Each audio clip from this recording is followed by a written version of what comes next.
Hinatulang guilty ng Sandigan Bayan si MNLF founder Nur Mizwari at 5 iba pa para sa kasong graft.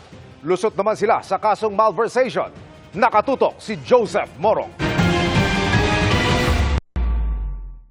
Matapos ang mahigit 2 dekadang pakikibakan, ihiwalay ang Mindanao sa bansa nang itatag niya ang Moro National Liberation Front at ng 1996 peace agreement na tumapos dyan.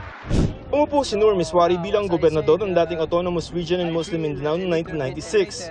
Pero sa kontrobersiya, nagtapos ang kanyang pamumuno. Sa huling 2 taon niya noong 2000 at 2001, nagkaroon umano ng ghost delivery sa DepEd arm ng mga information and technology package galing sa 2 kumpanya na nagkakahalaga ng kabuang 77 million pesos. Naharap siya at ilang DepEd at COA officials sa kasong graft at malversation sa pamamagitan ng pamameke ng pampublikong dokumento. Kanina, hinatulan ng guilty ng Sandigan Bayan 3rd Division si Mizwari at 5 iba pa sa graft o paglabag sa Republic Act No. 1319. Dahil walang public bidding at nag-canvas lamang ng mga supplier, pinaboran umano ni Mizwari ang paglalabas ng 31 million pesos ng DepEd arm sa isang kumpanya. Nakipagkuntsabahan umano si Mizwari para mangyari yan dahil inaprubahan niya ang ilang dokumento tulad ng mga purchase order para sa isang 46 million peso transaction. Hinatulan si Mizwari at mga kapwa-akusado ng 6 hanggang 8 taong kulong at habang buhay na ban sa pagtakbo sa anumang pampublikong posisyon.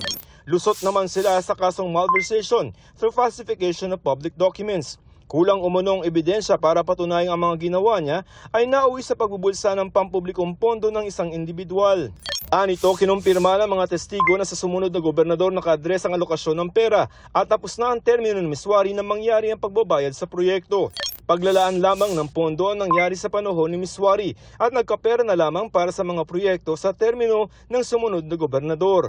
At dahil hindi kompleto ang mga dokumento sabi ng korte, hindi masisiguro na may kinalaman si Mizwari at ang kasunod na gobernador sa paglabas ng pera. Dahil lusot sa kasong malversation, iaapela ng kampo ni Mizwari ang guilty hatol sa kasong graft.